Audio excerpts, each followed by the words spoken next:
Assalamualaikum warahmatullahi wabarakatuh. Bismillahirrahmanirrahim. Hamdan wa thana'an laka ya Allah, salatan wa salaman laka ya Habiballah, wa ala alika wa ashabika ya khair khalqillah, laka ya Rasulullah wa li jami'i man ittaba'a dinaka ya Habiballah, haqiqatan min ladun Adam ila yaumil qiyamah.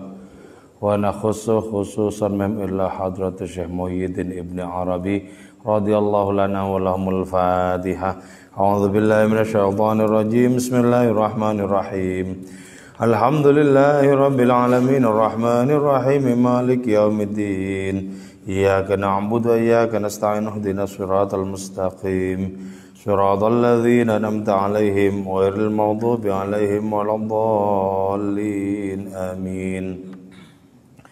Litaqarrubina ilallahi ta'ala limahabbatina ila rasulillah sallallahu alaihi wasallam li salamatina fid din wad dunya wal akhirah liqadai duyunina liqadai hajatina min hawaijid dunya wal akhirah litaysiri arzaqina halalan thayyiban mubarakan katsiran wasi'an li sihhati jasadina qulubina li amradina zahiran batina lidaf'il balaya wal mihan wal fitan wal amrad lasqam wal manafi'na limasalihina li ahli baitina wa auladina dzurriyyatina wa jiwarina wa asdaqaina jamil muslimin muslimat wal mu'minin wal mu'minat al ahya'i minhum wal amwat wal a'izzil islam wal muslimin bi juhudika ya Allah, bi syafaati nabiyyika ya Allah, bi barakati awliyaika ya Allah, bi asraril Fatihah. A'udzu billahi minasyaitonir rajim. Bismillahirrahmanirrahim. Alhamdulillahi rabbil alamin arrahmanir rahim maliki yaumiddin. Iyyaka na'budu wa iyyaka nasta'in ihdinas siratal mustaqim. Siratal ladzina an'amta 'alaihim ghairil maghdubi 'alaihim waladdallin. Amin. Alhamdulillahi rabbil alamin. Kita berjumpa kembali dalam kajian kitab Tarjumanul Aswaq, Dendang Kerinduan, karya Syekh Muhyiddin Ibn Arabi. Sebelum saya menjelaskan bait berikut ini, sedikit saya mengulang bahwa kita manusia itu memiliki potensi keilahian yang berupa ruh. Nah, roh itu tidak memiliki tujuan kecuali asal-usulnya. Dan asal-usul roh itu tak lain adalah Allah Ta'ala sendiri. Allah yang meniupkan roh itu pada diri Nabi Adam dan seluruh keturunannya.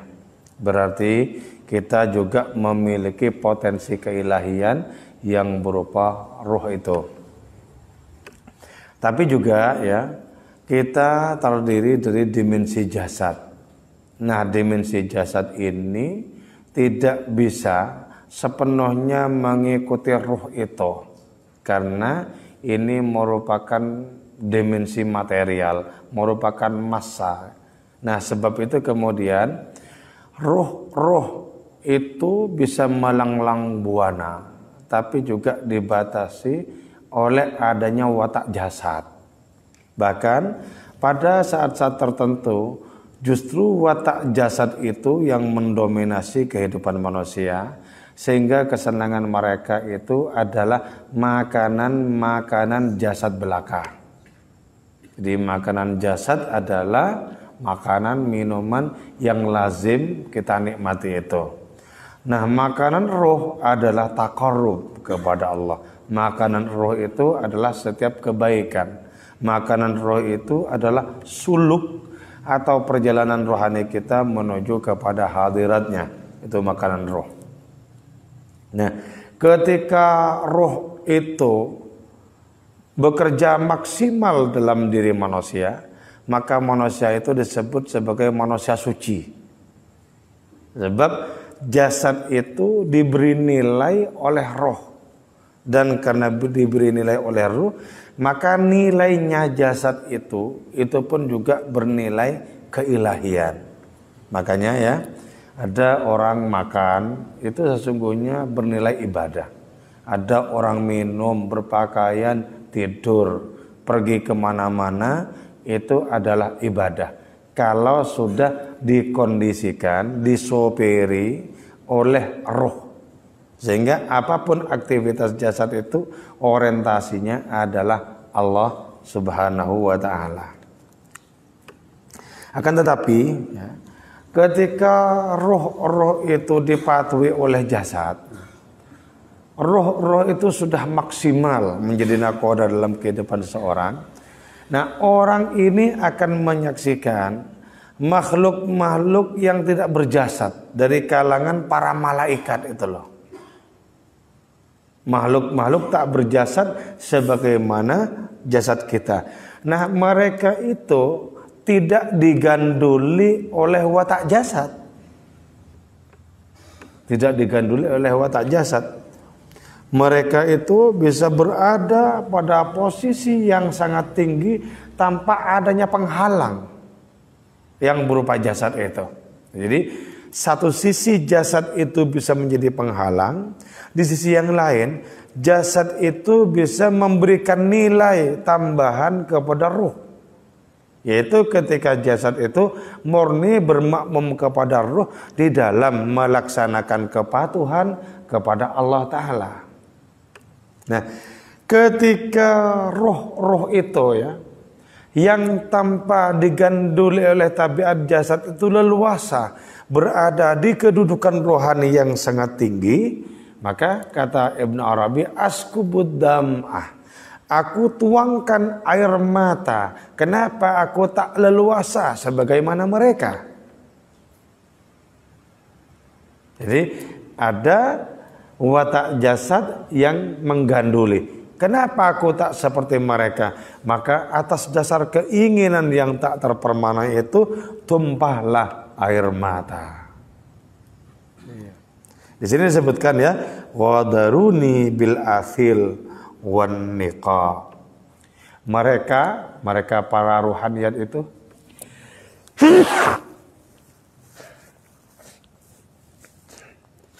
mereka itu meninggalkanku di atas bukit pasir. Apa bukit pasir?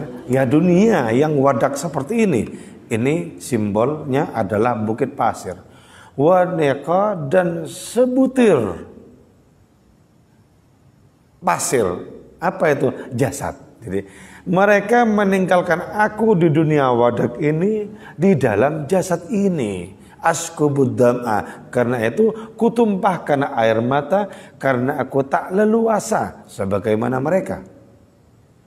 Jadi ya, kalau ingin kita memiliki rohani yang senantiasa mendaki nilainya, maka pandanglah orang-orang yang derajatnya lebih tinggi dibandingkan kita. Jadi dalam perkara rohani kita harus mendongak ke atas, jangan nunduk ke bawah. Kalau nunduk ke bawah itu nanti kita akan merasa lebih mulia dibandingkan mereka. Misal begini ya, kalau aku masih lumayan, cuman enggak sholat subuh. Nah kalau sana enggak sholat yang 5 waktu itu. Jadi ini namanya menoleh ke bawah, nunduk ke bawah. Jadi dalam perkara agama kita harus mendongak ke atas. Bagaimana mengejar derajat orang-orang yang di atas kita. Tapi dalam perkara duniawi, perkara materi, kita harus melihat ke bawah. Biar kita bersyukur. Masih ada orang yang lebih sengsara ketimbang aku. Jadi kita bersyukur. Kalau kita noleh ke atas, di situ akan ada iri hati, dengki, rasa tamak dan lain semacamnya. Jadi dalam perkara spiritualitas kita memandang ke atas, perkara materi kita memandang ke bawah. Oke. Jadi efek yang pertama adalah menumpahkan air mata itu. Efek yang pertama menyaksikan ketertinggalan diri dibandingkan dengan kaum rohaniyat. Oke. Terus yang kedua yaitu bait yang akan kita bahas ini. Qala al-musannif rahimahullah ta'ala wa nafa'ana bi'ulumihi wa madana bi asrari wa fadha alaina min barakati wa bikum amin. Humrat, bismillahirrahmanirrahim. Humratul khajalati. Adapun adanya merah karena malu. Jadi merah. Fi wajanatihi ialah berada di pipinya. Gitu ya. Salah satu tandanya orang itu merasakan malu adalah merah pipinya. Salah satu tanda. Malu kenapa? Malu karena ketika begitu kuat keinginan untuk mencapai derajat yang tinggi, tetap saja orang itu tidak bisa meninggalkan adanya jasad itu. Jadi ada rasa malu. Karena sesungguhnya asal usulnya itu sama. Kaum rohaniyat ya, orang-orang makhluk-makhluk yang tidak diganduli jasad, yang melesat sedemikian rupa menuju derajat yang tinggi itu. Nah, itu sudah menjadikan orang-orang yang dirundung rindu kepada Allah Ta'ala itu merasa kuat ingin ke sana tapi tak kesampaian. Muncul kemudian rasa malu. Kenapa? Aku tak mendapatkan apa yang mereka dapatkan. Kenapa? Aku tak mendapatkan yang seharusnya sebagaimana mereka mendapatkan. Muncul kemudian rasa malu itu. Jadi mestinya ya, kita dalam keadaan lalai mendekat kepada Allah malu mestinya. Kenapa? Tidak untuk itu kita diciptakan. Tidak untuk lalai itu kita diciptakan. Kita diciptakan atas nama cinta, dan karena itu tugas kita adalah bagaimana berakrab ria dengan Allah Ta'ala atas nama cinta pula. Jadi mestinya malu.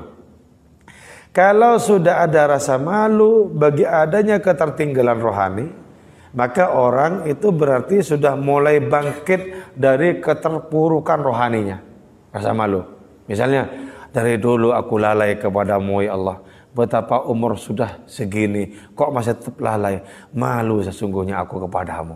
Nah, bukti bahwa orang itu dicengkram oleh malu yang kuat adalah adanya merah di pipinya itu. Malu. Atau kalau tidak merah di pipi, pucat. Malu itu. Jadi, ini berarti apa? Berarti merupakan lecutan bagi kita agar kita senantiasa berproses di dalam rohani itu. Bagaimana kita menjadi orang-orang yang senantiasa mendaki tangga-tangga keilahian itu. Jadi jangan katakan bahwa rohani kita sudah rampung. Jangan katakan, tidak ada yang rampung. Karena itu selama di dunia ini jangan pernah merasa mapan secara rohani. Kalau ingin merasa mapan, kelak di alam akhirat, di keabadian sana, di kemuliaan di hadapan Allah Ta'ala. Di dunia jangan pernah merasa mapan. Sekali kita merasa mapan, berarti kita sudah menolak untuk berproses dan kreatif. Jadi karena itu tolaklah perasaan mapan agar ada ikhtiar yang bersungguh-sungguh yang senantiasa kita tekuni. Oke. Wadhuhus subhi, adapun cerahnya pagi, yunagi ialah mendekati waktu subuh, asyafaqa kepada awan. Jadi adanya warna merah di pipi, adanya wajah yang pucat yang menunjukkan adanya rasa malu itu ketika dikelola akan melahirkan adanya energi rohani kalau dikelola. Jadi orang itu bisa dengan dosa, kemudian orang itu melesat lantaran dosa. Misal ya, karena dosa muncul penyesalan luar biasa. Kemudian diganti dosa itu dengan adanya pendakian terus-menerus. Nah ini berarti dosa merupakan starting point bagi pendakian rohani seseorang. Itu yang disebut dengan felik kulfa atau dosa yang diberkati. Jadi karena itu kalau kitab Hikam menyatakan jangan terlalu risau dengan dosa yang kau lakukan. Boleh jadi itu merupakan dosa yang terakhir yang kau alami. Karena setelah itu engkau akan melakukan pendakian terhadap penebusan dosa itu. Jadi kalau kita berdosa, kelolalah dosa itu agar menjadi awal bagi kebangkitan rohani kita. Jangan kemudian satu dosa memperanakkan dosa-dosa yang lain. Itu tidak dikelola kalau begitu. Dikelola dalam keburukan.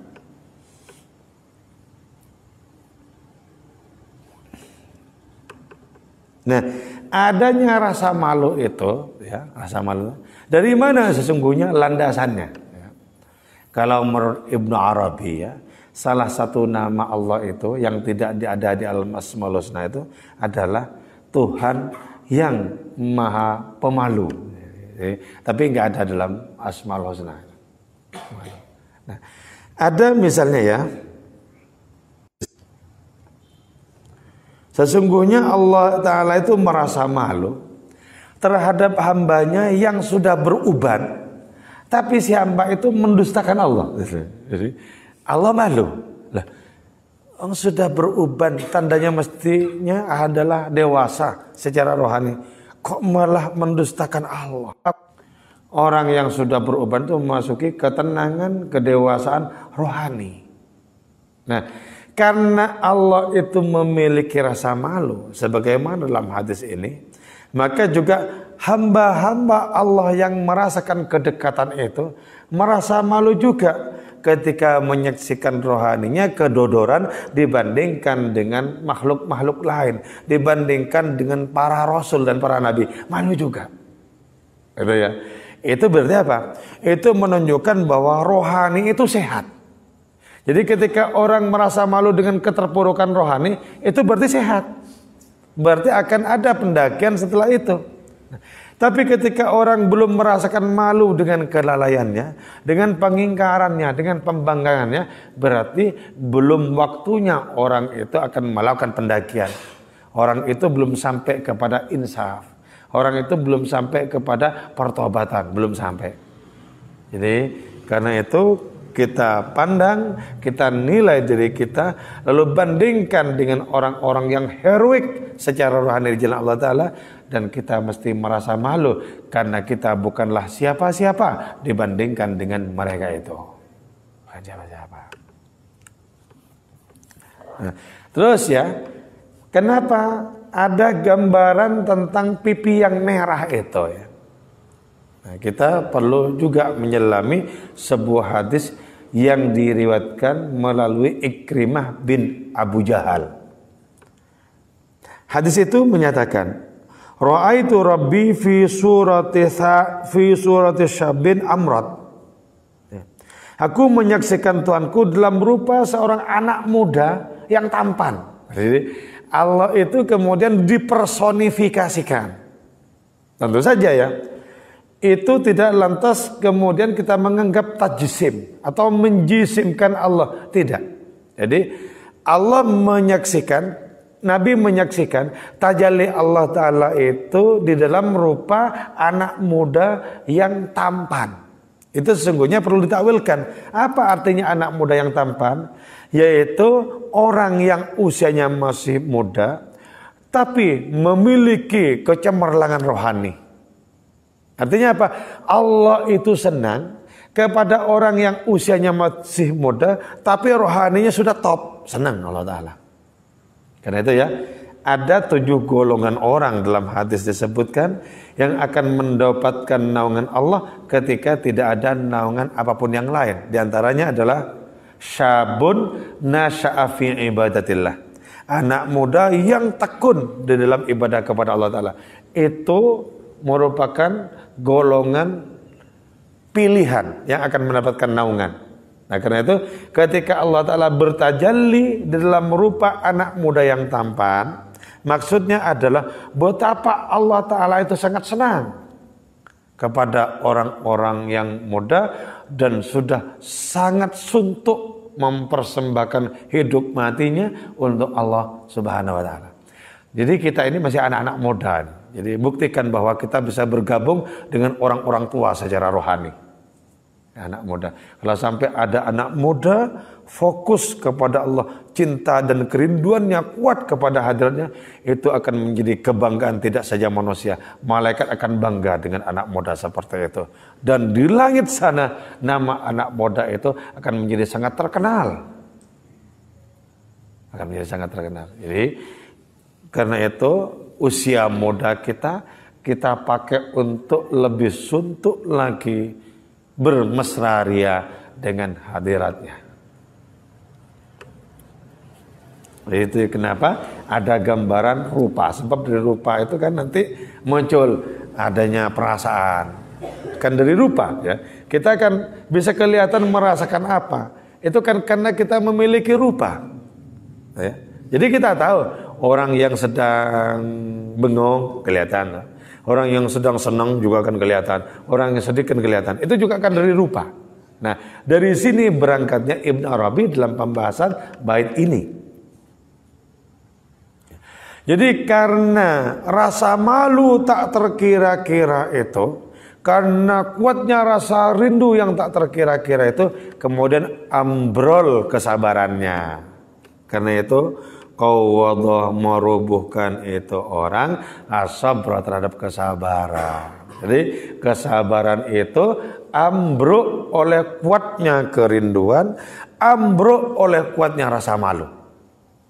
Jadi ya, kalau cuma sabar berhadapan dengan malapetaka kehidupan, itu kecil bagi para penempuh jalan rohani, bagi para nabi, para wali, itu kecil. Kecil, ya. Orang seperti Nabi Ayub misalnya 20 tahun sakit, kecil itu. Kecil. Orang seperti Al-Haris Al-Muhasibi 40 tahun ambien, kecil itu.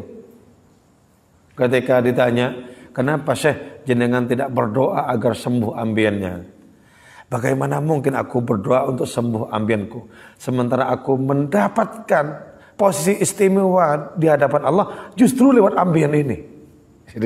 Jadi ada orang dapat kedudukan rohani yang istimewa lewat penyakit loh. Nah karena itu masa penyakit ini mau diusir? Bukankah penyakit ini dalam tanda kutip sangat berjasa mengantarkan beliau pada kedudukan yang terhormat secara rohani? Itulah sebabnya ya, jangan gampang-gampang risau. Kita mendapatkan sesuatu yang kita tidak menginginkan. Boleh jadi itu adalah pintu bagi datangnya karunia yang sesungguhnya agung di hadapan Allah Subhanahu wa taala. Boleh jadi. Jadi jangan gampang dikit-dikit risau, dikit-dikit stres. Jangan gampang begitu. Itu tidak potongan menjadi anak muda yang istimewa.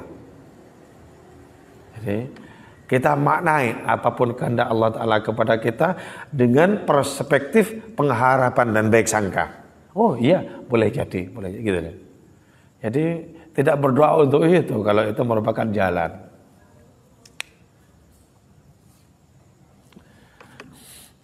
Menangislah, kalau menangis itu bisa menghilangkan penderitaan. Jadi kesabarannya itu ambrol kesabarannya. Waduh, jadi ini kesabaran ambrol ini di sini ya, dalam konteks ini terpuji loh.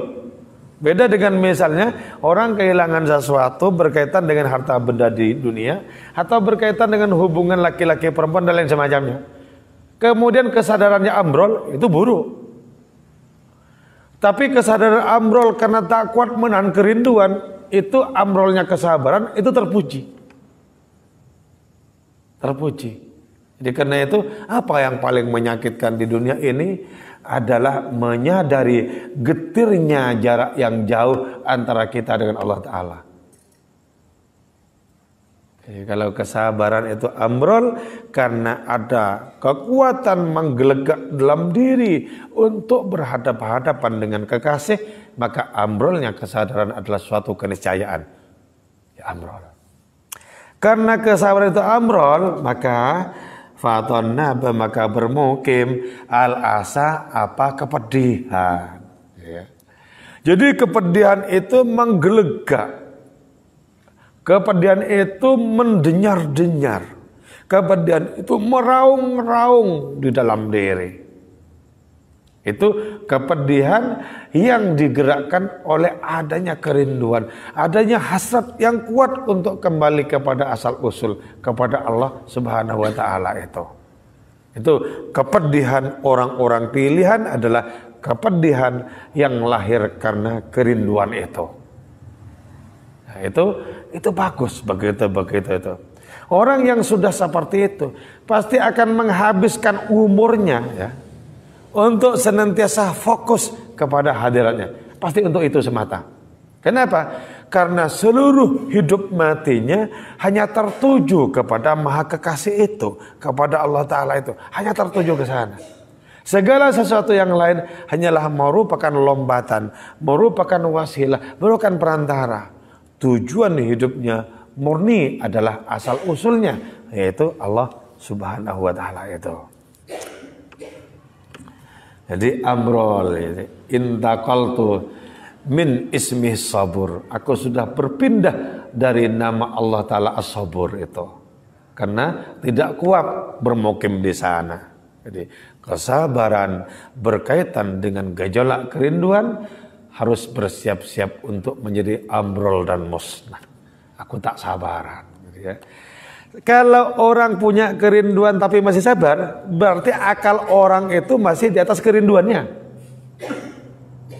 Kalau akal masih berada di atas kerinduannya, berarti kerinduan itu lemah.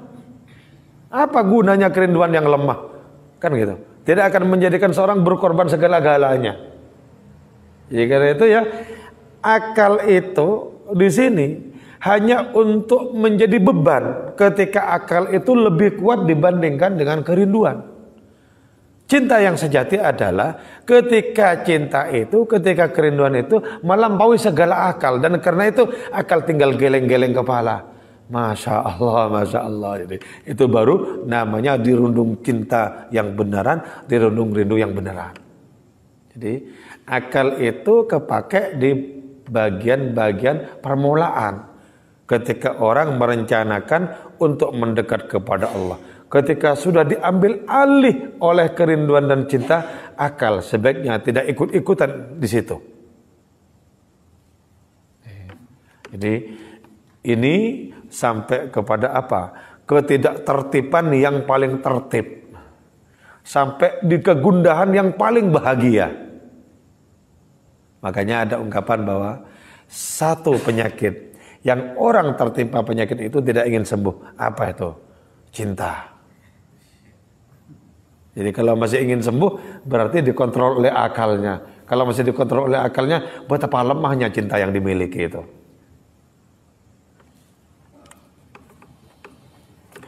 Wa ana adapun aku ma baina hadaini ialah berada di antara dua ini. Apa? Sabar dan kepedihan. Kesabaranku ambrol, lalu aku pindah kepada kepedihan itu. Jadi ketika kesabaran itu berjumpa ya dengan kepedihan yang paling puncak, maka yang kalah adalah kesabaran.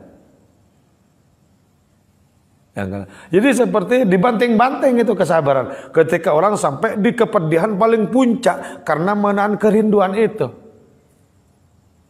Karena itu intaqaltu, kata Ibn Arabi, aku berpindah min ismi sabur, dari nama Allah sabur aku pindah, gak kuat.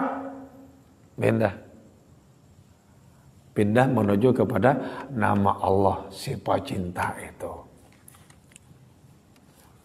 Nah karena itu kemudian muncul man libuthi, man siapakah libuthi bagi deritaku, man siapakah liwajdi bagi cintaku, dullani tunjukkan engkau ni kepadaku. Ayo siapa ini yang bisa bertanggung jawab menghadapi duka deritaku. Duka derita yang setiap hari semakin dipelihara, setiap hari porsinya semakin ditambah. Itu duka derita kerinduan. Siapa yang bisa mengatasi duka deritaku? Siapa bisa mengatasi gejolak cintaku? Ayo tunjukkan kepadaku siapa itu. Jadi ini menunjukkan bahwa orang yang mengalami kerinduan yang kuat dan karena itu dicengkram oleh duka derita, orang seperti itu sesungguhnya berkata seperti tadi murni untuk menunjukkan adanya rasa syukur. Siapa? Jadi alam semesta tidak bisa meredakan duka derita itu. Kenapa? Datangnya duka derita itu adalah dari sang kekasih sendiri, dari Allah Ta'ala. Di sini seorang pencinta mengatakan, ya Allah, ternyata engkau tidak hanya merupakan asal usul kenikmatan, tapi engkau pula asal usul dari segala deritaku ini. Jadi di situ orang sudah menemukan dua hal berbeda pada poros yang sama. Coba dalam hidup nyata misalnya, bisakah kita menemukan dua hal berbeda pada poros yang sama? Kita dapat karunia, oke dari Engkau ya Allah. Kita kekurangan, oke juga dari Engkau. Sehingga karena sama-sama dari Engkau, bahagianya itu sama. Bisa? Ya. Dapat rezeki, senang. Enggak dapat rezeki, senang. Kalau itu bisa, kita akan menjadi sahabat Tuhan paling berbahagia. Kata Syekh Faridin Attar, kalau engkau masih merasa dihormati dengan adanya emas, dan engkau merasa dihina dengan tidak mendapatkannya, sungguh Tuhan tidak bersamamu. Kita sebenarnya ya memiliki dua lorong itu dengan porsi rohani yang sama sebenarnya. Artinya apa? Kebahagiaan itu lorong kepada Allah, duka derita sama juga lorong kepada Allah Ta'ala. Sama. Jadi kalau kita bisa ingkar dengan karunia, kita juga bisa ingkar dengan penderitaan. Kalau kita bisa berlari kepada Allah lewat karunia, kita pun juga bisa berlari kepada hadirnya lewat adanya kepedihan hidup ini. Sama-sama dari sana. Karena itu pandanglah asal usulnya, bukan tajallinya itu, bukan. Allah yang satu bertajalli dengan berbagai macam rupa dalam kehidupan ini, termasuk kenikmatan dan penderitaan itu. Mestinya kita belajar untuk bisa akrab dengan seluruh tajallinya. Tapi hanya orang-orang dengan rohani yang sangat tangguh yang bisa menemukan seluruh aneka ragam tajallinya itu sama. Makanya ya, di dalam hadis disebutkan, di akhirat itu ya, di akhirat itu Allah Ta'ala bertajalli kepada orang yang orang itu tidak kenal bahwa itu Allah. Orang itu kemudian bilang, na'udzubillah minka, aku berlindung kepada Allah dari engkau, katanya. Padahal engkau yang dimaksud itu ya Allah, tapi tidak dikenal. Artinya apa? Kalau kita hanya mengenal Allah Ta'ala lewat kenikmatan, bisakah kita mengenalnya lewat penderitaan? Kalau tidak mau mengenal lewat penderitaan, maka juga kita akan menjadi seorang hamba yang diceritakan dalam hadis di akhirat itu. Allah menambahkan diri, na'udzubillah minka. Dikira Allah itu cuman yang enak-enak, yang sesuai dengan selera keinginan kita. Dikira begitu. Maka karena itu, kalau ada orang tekun ikut zikiran, ikut sholawatan, ikut manakiban, semata-mata agar taraf materinya itu, ya, taraf ekonominya lebih meningkat, itu akan kecewa nanti. Kecewa. Kenapa? Lama-lama makin mendekat, ternyata makin habis yang dimiliki itu. Kemudian akan menyalahkan majelisnya itu. Gak bisa.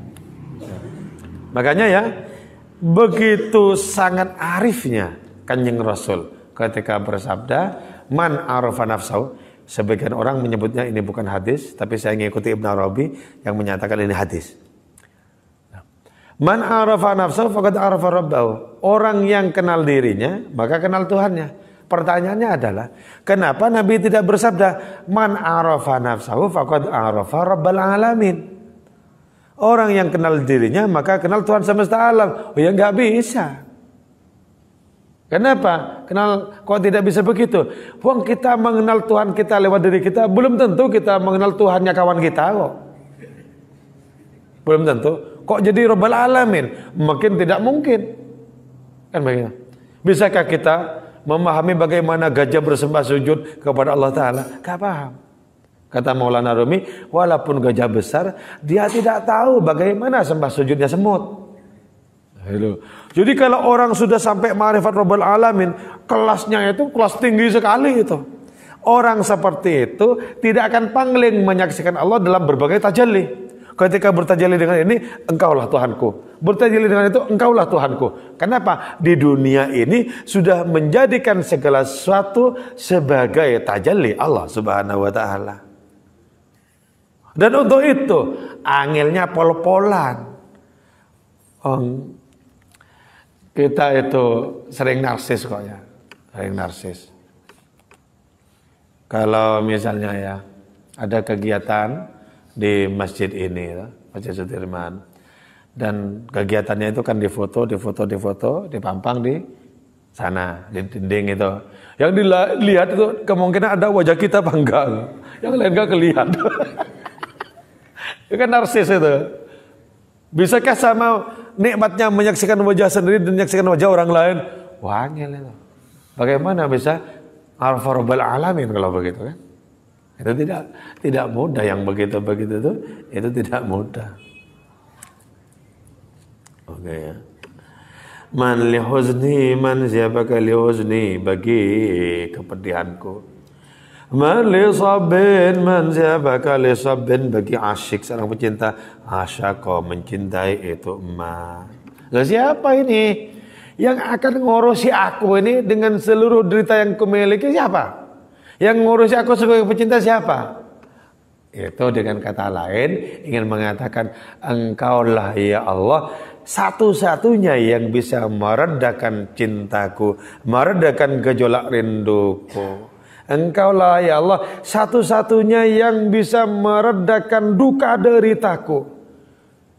Luka-luka tergoresku dalam kehidupan hanya Engkau. Nah, ketika orang sudah berkeluh kesah kepada Allah seperti itu, itulah orang ma'rifat. Karena orang itu tahu bahwa siapapun tidak bisa menyelesaikan persoalan dirinya kecuali Allah Ta'ala. Gak bisa. Kalau sudah seperti itu, masihkah kita tidak kapok untuk berkeluh kesah kepada makhluk-makhluk yang seringkali kita dikecewakan itu? Kita bersandar kepada makhluk-makhluk, percaya makhluk-makhluk terus kita kecewa. Hanya orang-orangnya Allah Ta'ala yang tidak mengecewakan. Kenapa? Karena ada sifatnya Allah di situ. Karena itu kalau orangnya Allah Ta'ala berjanji pasti beneran. Orang-orangnya Allah Ta'ala itu penuh dengan kasih sayang. Kenapa? Allah sendiri yang membackup mereka. Tapi kepada makhluk-makhluk yang jauh dengan Allah Ta'ala, bagaimana mungkin kita bisa percaya? Oh, orang seperti itu sudah mengingkari dirinya. Kalau sudah mengingkari dirinya, bagaimana mungkin tak mengingkari orang lain? Jadi ini siapa? Yang bertanggung jawab ini siapa? Jadi asyik ya mengikuti falsafah rohaninya Ibnu Arabi itu asyik sekali. Jadi pertama kita pandang diri kita, terus pandanglah orang yang lebih tinggi rohaninya dibandingkan kita. Munculkan keinginan untuk mengikuti orang yang lebih tinggi itu. Munculkan rasa malu kalau kita tidak becus dalam menempuh jalan rohani itu. Terus kalau kemudian kita dengan proses-proses itu Allah menumbuhkan kerinduan dalam diri kita, jangan ditolak hanya karena di situ ada duri-durinya. Kalau engkau mencintai mawar, maka cintailah pula duri-duri di mawar itu. Hanya mencintai kelopaknya tanpa mencintai duri-durinya sama saja dengan menginginkan karunia Allah Ta'ala dan tidak mau dengan ujiannya. Jadi kalau kita cinta, cintalah dengan seutuh hati.